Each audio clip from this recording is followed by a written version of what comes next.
Yo, balik lagi sama gue John Rutin, dan ya pada kesempatan kali ini gue akan mengupdate untuk Bitcoin ya. Kemudian untuk altcoin kali ini adalah LTC teman. Jadi kemarin udah diupdate untuk Bitcoin, kemudian ada Shiba dan juga XLM. Kemarin ada yang komen untuk request XRP. Ini XRP barusan aja ya, bukan barusan sih sebenarnya, 2 hari yang lalu juga sudah saya update untuk si XRP. Jadi mungkin bisa pantau ya untuk update si video yang ada XRP-nya. Dan untuk update altcoin hari ini, kemarin itu paling banyak request Cardano ya, kemudian juga yang tadi baru pam itu ada EGLD ya. Jadi nanti hari ini ada 2 video, yang satu isinya Bitcoin dan juga LTC ya, sekarang lagi di record, dan nanti nextnya lagi ada altcoin update. Jadi hari ini ada update ataupun upload 2 video gitu ya. Jadi buat teman-teman bisa dipantau untuk hari ini. Next ini untuk news event malam ini ya. Di sini ada rilis data GDP, kemudian ada initial jobless claim sama pending home sale ya. Bisa diperhatikan mulai jam setengah 8 malam sampai jam 9 malam di malam ini gitu ya. Jadi ya mungkin aja ini beberapa rilis datanya berpengaruh ke market, dan ya bisa mempengaruhi lah pergerakan market. Seperti kemarin itu lumayan roller coasternya gitu, naik turunnya cepet banget, dan range-nya itu lumayan jauh ya, dari 27 ribuan ke 30 ribu, kemudian sempat balik lagi ke 27 ribuan. Dan ya, jadi tanpa basa-basi akan saya update untuk si Bitcoin ya. Jadi memang ini adalah outlook yang kemarin gitu ya. Ini adalah outlook yang kemarin. Kemarin ada yang nanyain, wah ini udah waktu nyampe 30 ribu ya. Ada yang nanyain, wah ini udah nyampe 30 ribu terus gimana? Ya di sini kalau teman-teman pantau video saya dari lama, ini nggak saya ubah-ubah ya. Box warna hijau ini saya nggak ubah-ubah. Pada sebelumnya ya, kalau kita geser ke samping di sini tuh ya, menjadi area psikologis, dan ini terakhir kali disentuh atau di pullback gitu ya pada 10 Juni. Ya, kemudian dia lanjut turun signifikan. Jadi di situ menjadi area resisten. Dan ini beberapa kali di testing ya, sempat terakhir kali juga menjadi resisten dari level tersebut. Jadi kemarin memang ekspektasinya adalah, saya juga sudah saya sampaikan, ketika memang si Bitcoin ini kan by the way secara daily, kalau nanti akhirnya dia naik pun ya, saya mungkin bisa expect di sekitar 29.100-an dolar gitu ya, bikin jarum tapi closingnya di bawah. Nah kemarin itu di luar ekspektasi sejujurnya. Dia bahkan ngetes ke dalam box warna hijau ini, itu di sekitar 30.000 dolar nih. Ya, teman-teman bisa pantau di sini tuh, bikin jarum sampai sini ya. Kemudian udah drop lagi signifikan, bahkan closingnya itu di bawah EMA 21 dan juga box warna merah ini ya, yang sebelumnya juga sudah saya sampaikan, box merah ini sebelumnya berfungsi untuk menjadi area resisten untuk si Bitcoin. Ya, kemudian ya kita bisa lihat closingnya itu di bawah di sekitar 28.400-an dolar di dalam box warna merah ini. Nah sekarang ini baru tadi kita bisa lihat si Bitcoin mantul lagi, bahkan sampai 29.400-an dolar. Nah kemudian tertekan lagi, koreksi lagi nih sampai 28.900-an dolar. Nah ini kan by the way secara daily nih, dia mau bikin jarum sepanjang apapun, ketika memang closingnya itu masih di sekitaran range retracement 0,3 seperti yang kemarin saya sampaikan, atau sekitar 0,5 sekalipun gitu ya, ini tetap ada skenario yang namanya dead cat bounce pattern, atau memang kenaikan yang ini dia cuma ngejar atau mencari wave B-nya sebelum dia lanjut koreksi lagi untuk ngejar wave C, yang kemarin juga sudah saya sampaikan apakah memang wave C-nya nanti sejajar wave A atau zigzag, berarti lebih bawah di sekitar 25.000 dolar.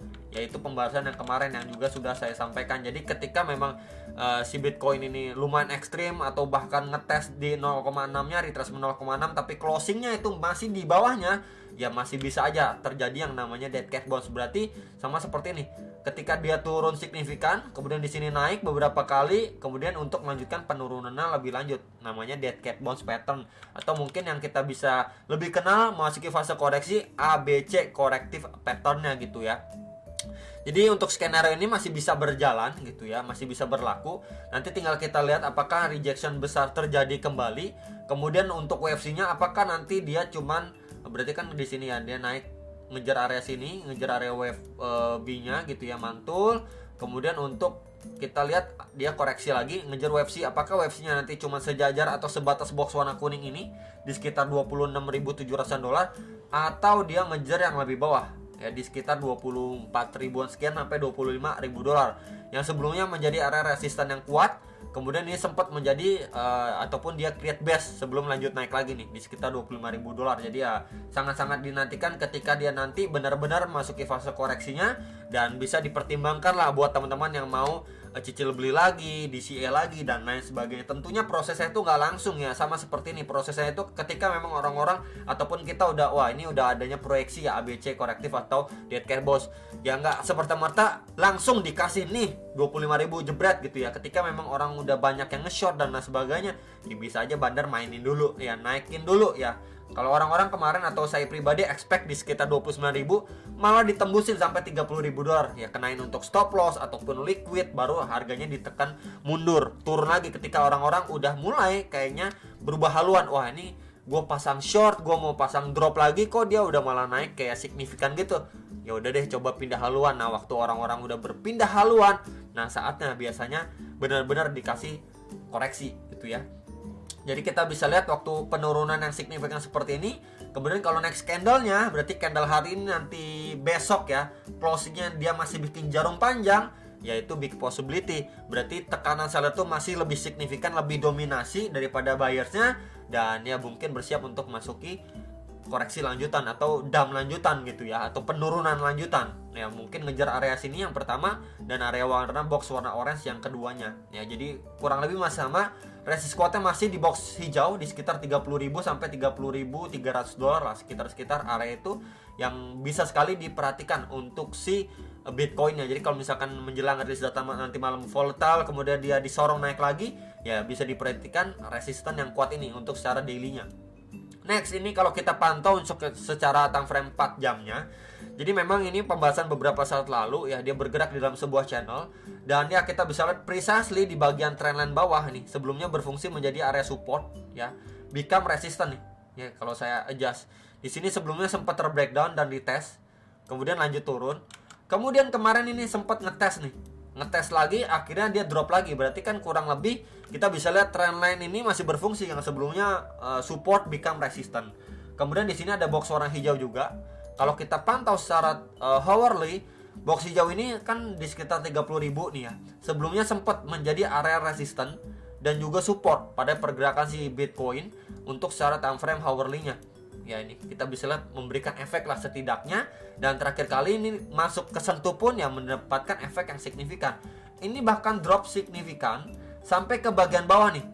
Ya waktu si Bitcoin ini tersideways lumayan lama lah di sini, di range box putih ini nih, di sini tuh di sekitar 27.200-an dolar. Bahkan dia balik kandang lagi guys, buset ya, penurunan itu nggak main-main malah. Ini bahkan tembusin area 1, 2, 3. Ya 3 area yang sebelumnya ada support resistance itu dijebol, dibablas lagi. Ya sampai ke bagian bawah, masuk kandang lagi, baru berangsur mengalami kenaikan. Nah posisi untuk si Bitcoin saat ini dia ketahan nih di box merah ini. Ya kenapa sebelumnya kita bisa lihat di extend juga, ini berfungsi menjadi area resistance ya. Di sini resistance, kemudian sempat menjadi support resistance juga di sini. Kemudian menjadi support resistance ya, di sini juga beberapa kali di testing menjadi resistance. Jadi ya bisa sekali ketika memang dari sini dia belum benar-benar mampu break atau adanya manipulasi market seperti semalam ya. Jadi contohnya seperti apa, kurang lebih seperti ini. Untuk bad skenario-nya bisa aja di sini beberapa kali percobaan, kemudian dia mendapatkan another rejection untuk testing ke bagian box warna putih bawah ini. Nah di sini dulu aja kita ngomongin target terdekat dulu aja ya teman-teman. Jadi kita nggak terlalu muluk-muluk untuk targetnya. Nah ini terdekatnya di area sini lagi. Ini di sekitar 28.100-an sampai 28.400-an dolar ya. Kemudian lebih bawahnya lagi di sini tuh di sekitar 27.800-an dolar. Oke, ini untuk scanner 1. Tapi kalau misalkan dia lebih volatile, ditendang naik lebih tinggi lagi, mungkin bisa kita ekspektasikan dia ngetes ke trendline support ini yang menjadi resistant plus juga zonasi di sekitar 30.000 dolar, baru nanti mungkin mendapatkan rejection. Nah rejectionnya baru nanti kita perhatikan bersama-sama, apakah rejection nanti itu cuma sekedar retest di box merah ini yang sebelumnya support resistant di sekitar 29.000 dolar sampai 29.300 dolar gitu ya, atau dia lebih drop lebih signifikan lagi ngejar ke area lebih bawah ya, yang tadi juga sudah saya sampaikan, ngejar bahkan sampai ke sana sini. Nanti tinggal teman-teman pantau dulu waktu memang si Bitcoin udah naik kemudian dia kena reject ya, mungkin bisa dipantau untuk beberapa zonasi ini. Ya jadi zonasi ini berfungsi untuk menjadi support resistant. Mungkin buat teman-teman yang memanfaatkan scalping atau trading jangka pendeknya, ini bisa sekali dimanfaatkan beberapa rest area target yang juga sudah saya sampaikan atau saya sharingkan buat teman-teman sekalian. gitu ya. Jadi kalau misalkan kita melihat seperti ini pun ya kita bisa pantau juga nih time frame 4 jam waktu dia kena reject keras, kemudian dia mantul. Reject kerasnya ini satu candle panjang teman-teman ya, dari 30.000 sampai bagian bawahnya itu di 27.600-an. Itu satu candle time frame 4 jam. Kemudian baru next candlenya dia lanjut turun ke 27.200-an dolar. Ini satu candle melawan 1 2 3 4 bullish candle waktu pemantulan. Di sini kita bisa lihat waktu dia penurunan sama pemantulannya itu jauh lebih strong waktu turun. Ya, jadi ini untuk antisipasi ketika si Bitcoin bisa melanjutkan penurunannya lanjutan ya, untuk secara time frame hourly-nya. Jadi prepare ketika memang si Bitcoin benar-benar untuk koreksi lanjutan, ngejar ke beberapa area target support dan juga beberapa resistennya mungkin bisa dipantau sama teman-teman sekalian gitu ya. Next ini untuk LTC. Jadi LTC secara daily ini sebenarnya juga salah satu koin yang saya pantau untuk trading kan juga ya. Ini beberapa area resisten kuatnya secara daily time frame juga sudah saya tandain. Dan terakhir kali ini beberapa kali sentuhan di bagian box merah ini nih, di sekitar 104 dolaran, sekitar area situ mendapatkan rejection beberapa kali. Dan di sini memang terlihat adanya potensi yang namanya double top. Ini top 1, kemudian ini potentially top kedua. Ya. Kemudian dia berangsur turun, sempat mantul nih. Ya, hampir nyentuh ke box merah atasnya, baru sekarang ini reject lagi.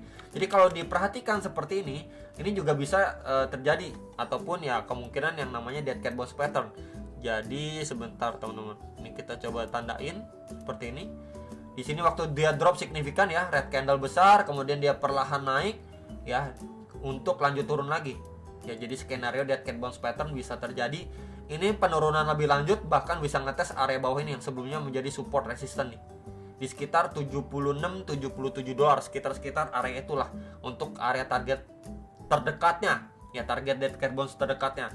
Next target terjauhnya itu di sekitar 63 sampai 65 dolar nih. Area ini nih.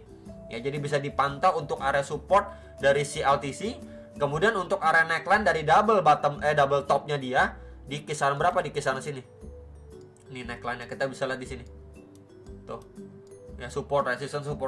Jadi kalau misalkan di sini dia masih lanjut turun ngetes ke sini, ini merupakan neckline dari si double top LTC secara daily. Nanti kita baru pantau lagi apakah memang di sini dia endorser breakdown untuk ngejar kisaran 49-50 dolar atau memang dia dari sini aja udah mantul nih. Ya, atau dari sini aja dia udah mantul. Ya, nggak nyampe jebol atau ngelosor dari 63 dolarnya, 65 sampai 63 dolar lah area supportnya ya. Jadi mungkin buat teman-teman yang pantau LTC bisa pantau beberapa area support ini ya, ketika memang nanti masuki fase koreksinya atau bener dia ngelosor drop ya, mungkin bisa dipertimbangkan untuk buyback lagi atau DCA lagi, dan juga lihat Bitcoinnya juga teman-teman ya. Jadi balik lagi ini quick update untuk LTC buat teman-teman bisa dipertimbangkan untuk area supportnya gitu ya. By the way ini secara daily, jadi kalau secara daily anggapannya memang masih punya power yang lumayan lah ya. Apalagi memang di sini terakhir kali disentuh masih mendapatkan reaksi signifikan di area sini juga ya. Jadi ya bisa dipantau sekali lagi ketika untuk LTC masuki koreksi lanjutannya, bisa ngejar beberapa area target ini dan resist kuota secara daily di sekitar 96 dan 104 dolar. Jadi palingan itu untuk quick update si LTC ya, kemudian juga Bitcoinnya. Hopefully bisa terbantu dengan analisa saya. Jangan lupa analisa kembali sebelum make decision atas transaksi kalian masing-masing. Sampai jumpa untuk next video. Salam profit.